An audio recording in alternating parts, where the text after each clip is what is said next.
tone and clarity. The tone's a big thing. If you can write sarcastically, I've seen those memos. I might have written one or two of those. Okay, clarity is a big deal. You want to make certain it's clear, concise, that an average person can understand it. That's a big deal. Cultivate the you of emphasizing second person pronouns instead of you. Okay, use first pronouns I, we, us, our. You is almost like a curse word sometimes. Well, I saw what you did. You need to sit down and do that. Like it's an aggressive attack word. Avoid pointing your fingers at somebody else because it sounds demeaning, it belittles people, and they're not going to listen to you because they're so busy remembering the word that you did this, you knock it off.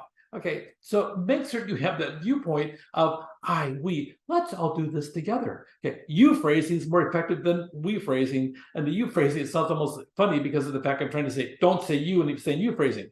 So it does a better job when you say I, we, us, or our by the time you're all done, and it grabs the attention because then it sounds more like it's us doing that. Okay, so on the we view, we take pleasure in announcing an agreement we made with Dell to allow us to offer discounted prices in the student store.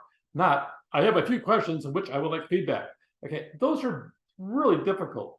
On the you thing, okay, an agreement with Dell allows you and other students to buy discounted laptops at your student store.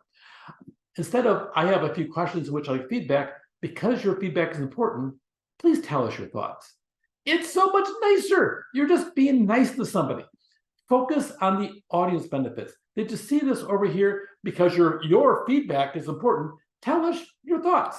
Okay, it's empathic. I'm trying to get you to say something. I want you to sit down and share your thoughts with me so I can do a better job serving you. That's what you're saying. Solve the problem, save them money, understand their feelings and their power. Empathy. Put yourself in the shoes of the receiver. That really works. So you have to write it appropriately. Be careful about overusing different words. Sometimes you get stuck. I don't know about you, I've done a couple speaking engagements, and one year, I was stuck for a couple months. Almost every time I would speak, I kept on using one word. And it's one of these things that somebody finally told me. We get stuck sometimes. We use phrases sometimes too much. Be careful about doing that. If somebody ever criticizes you, yes, criticism, no matter how well-meaning, always hurts. But there's always an element of truth in there, so pay attention to it. So that whole you view and de-emphasize the way can result in overuse of the passive voice, which is the opposite. Business really is the active voice. That's our thing for business. We want to get things done, and that's why we use the active voice. Too much passive language can actually hurt you in writing and actually get bog the whole process down because people are confused in the process. So avoiding any first person pronouns can make it difficult to show feelings and how you're writing. So always make it, by the way, your report was totally awesome, rad, man. Huh? Okay. The undersign, really, by the time it's done, by the way, your report was well written. That's a little more professional, don't you think? The undersigned requests that all appropriate completed performance review be returned to the writer by the deadline of June 15th. Oh my gosh. What did they say? The undersigned request that all appropriately completed performance review. Let's see. If you completed, it's probably appropriate, right? Okay. By the writer. Who's the writer? Oh, the undersigned. Oh my gosh. Whoever wrote this is probably went to law school. Please return all performance reviews by June 15th. Okay, it's much easier, and I understand it. Maybe you do too. By the way, your report was totally awesome. Okay, it was well written. Please return. It just depends what you're doing. Make certain on those that you're clear, and don't copy those aspects because of the fact that you want to make certain people understand and they're more willing to do it. Shorter sentences have a higher response weight. Choose positive rather than negative. It can improve the clarity, the tone, the effectiveness. Positive language conveys more information than negative language.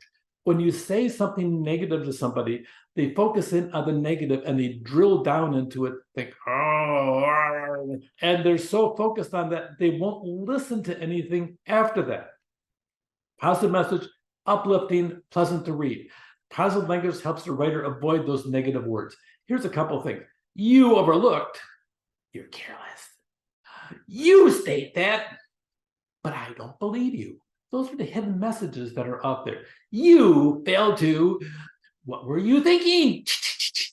That's what you're saying. Okay. You claim that it's probably untrue. You are wrong. I am right. You do not understand. You're not very bright. Okay. Your delay, you are at fault. You forgot to. You want to make certain that all of these expressions that you always sit down and don't imply and don't insult people in the process. It's a big thing. That word you is an attack word and people take offense at it. You want to try to avoid these attacks and the hidden messages that are out there. Always be courteous. Don't sound preachy, demanding. Don't sound sarcastic. Don't sound irritating, frustration, or anger. Don't issue orders. You really want to be courteous all the time. You must complete the report. You can always say, please. I don't know what your mom told you. My mom told me, says, please. Okay, so if your mom didn't tell you, I'm telling you, please complete the report. Okay, employ bias-free language. If you ever say, our office girls can do this, I mean, good night. Please tell me that you say this and we'll look at your grade. Don't ever say stuff like that. That's demeaning, it's ridiculous and unprofessional. Our office workers can do that. So make certain that you're professional. Avoid gender, age, or disability bias. Be careful about all that. Today, it seems like people file stuff, sometimes ridiculously, sometimes honestly, over different aspects of it. But you know what? At the end of the day, you are the business pro. Treat everybody with dignity and respect, regardless of who or what they are, regardless who or what you are. You need to be the pro. You need to be the shining example as to how business should be conducted. Use plural nouns and pronouns.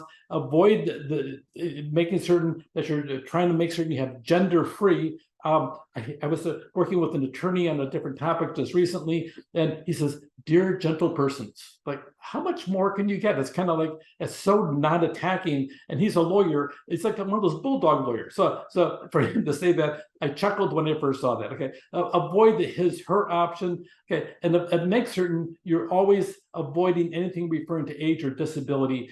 Use plain language and familiar words. Make certain your audience will recognize what you're saying. Avoid big words. It only inflates somebody's ego. And you want to make certain that everybody really focuses in on what the message is. Reject pretentious language. Be so selective on jargon. And jargon is that stuff where people in the field don't understand it.